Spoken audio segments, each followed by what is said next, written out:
दुआरी, आजा दरस दिखा दे मोला एक बारी। तेकर आस आस लगा के बैठे हम तोर दुआरी, आजा दरस दिखा दे, हाँ आजा दरस दिखा दे मोला एक बारी।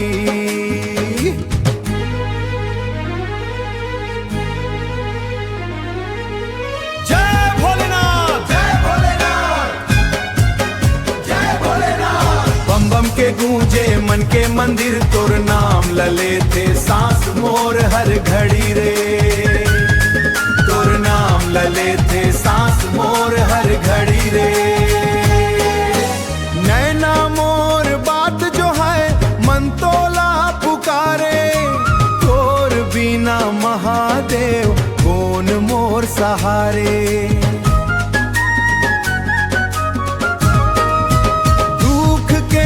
दरिया छाए मन हा घबराए, तोर चरण के छाँव मिले तब भी चैन आए।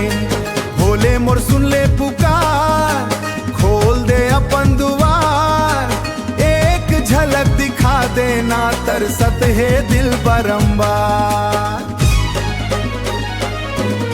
तोर बिना भोले मोर जिंदगी हो गए अंधियारी, आजा दरस दिखा दे मोला बारी।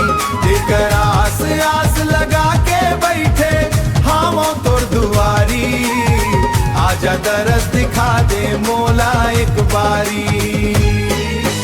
जटा गंगा माथे चंदा गले नाग विराजे, त्रिशूल धरे भोले बाबा भगतन के काजे।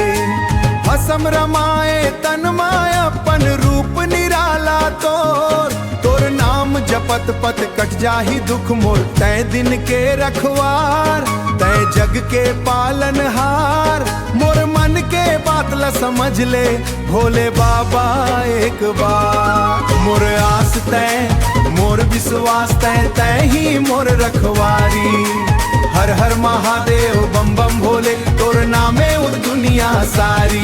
आजा दरस दिखा दे मोला बस एक बारी, एक बारी, एक बारी।